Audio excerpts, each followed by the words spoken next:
lab in charge from Disha Paramedical Institute.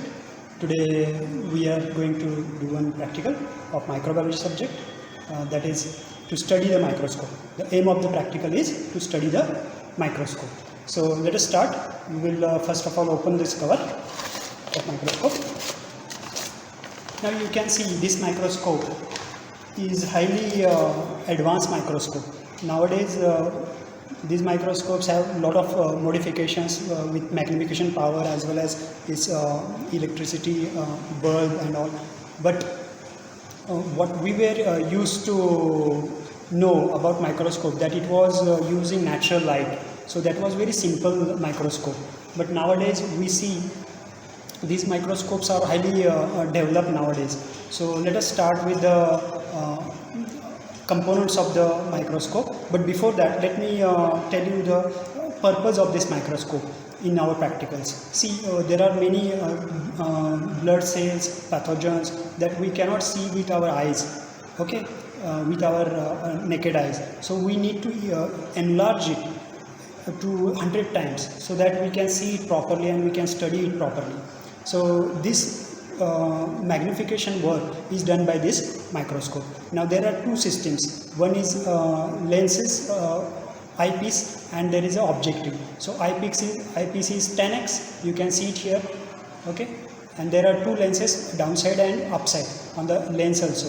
And they are situated on this revolving head. So this is the microscope head, and these are the lenses, and below that you can see some objectives. See, these objectives are different types of objectives are there. You can see there are low power, there is 10x power which are magnifying the image 10 times, and then there is a 40x lens which is magnifying the image 40 times, and then there is a oil immersion lens.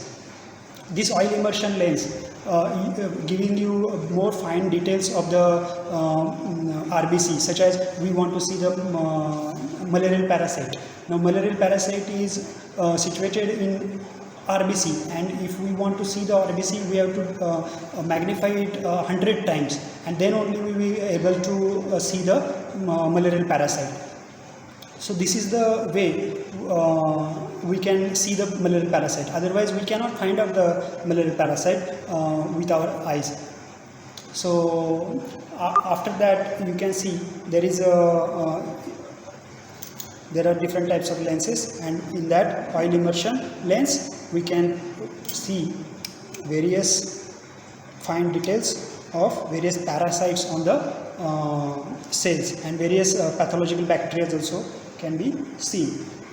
But how to use this oil immersion, because as you see I have put this slide on this stage.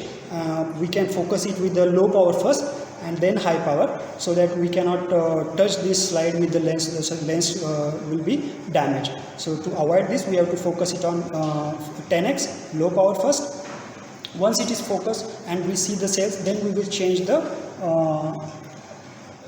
lens to high power. So let us see that. So first of all we will put it on low power. This is the low power. First of all we have to switch it on. We forget it. So main switch is on. We have to switch it on from this switch. There is a switch here. Now we will focus it.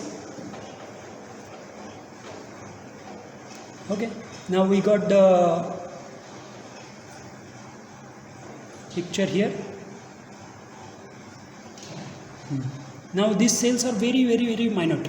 Okay. Now because this is 10x, we are see it very little size.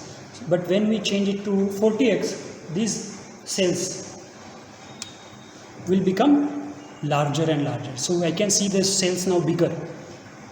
So now we have to take care that when we are going to further magnify it, we should not do it as it is, because the oil immersion will touch the slide. So these are the risks that we have to manage it, and we have to understand it. So we have to first take it down. We have to use this mechanical stage. You can see this knob is here. It is bringing this stage downside. This is called coarse adjustment, and this is called fine adjustment. See, this is fine adjustment and this is coarse adjustment. Okay, so we will put it down. We will remove the slide and we will put the drop of this cedarwood oil immersion. Okay. Now this one drop will do lot of things.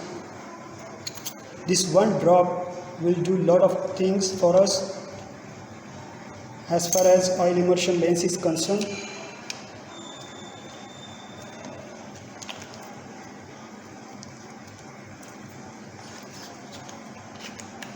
Now we are ready with oil immersion, so we will put the oil immersion lens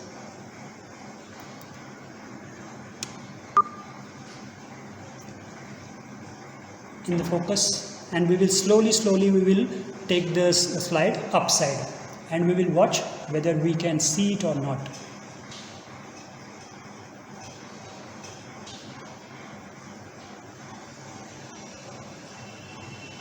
See, these all equipments are very costly, very expensive, so we should take care of it as we can. So in this way we can touch it, and it will not, this oil will not allow this lens to get damaged, and we will have a clear picture of this RBCs. So I can see it clearly now. So this is the function of oil immersion lens and various other lenses, that 40x. Now 40x means high power. Now for differentiation of cells and counting of differentiated cells, we need this 40x high power. Or sometimes we can do it on oil immersion lens also. So these are the uses of these objective lenses. Now these are called objective lenses, and they can revolve. You can see this slide stage, and then this is a mechanical stage that can be controlled. And here there is a right and left knob, and here you can go up and down like this. Okay. So these are the all upper side components. After that, this is the arm of the microscope. This is a built-in light. This built-in light is having electric bulb inside, and between this light there is a condenser. You can see it here, and that condenser is also having one filter. Okay, so we can use this filter or not as per the need of the experiment. So these are the minute details of condenser. Condenser is, what is the function of condenser? It condenses the light which comes from this bulb, and it focuses it on the object which is under the lens, and then the clear image is formed and we can see it magnified. So in this way we have completed the introduction part, component part of the microscope and its uses. Now we will see how the care and maintenance of the microscope is done. For that purpose we will see first, when we want to remove this slide, we have to take this stage downside. Okay, we should not remove the slide directly, otherwise it will damage these lenses. So we will remove this slide, then we will put the xylene drop on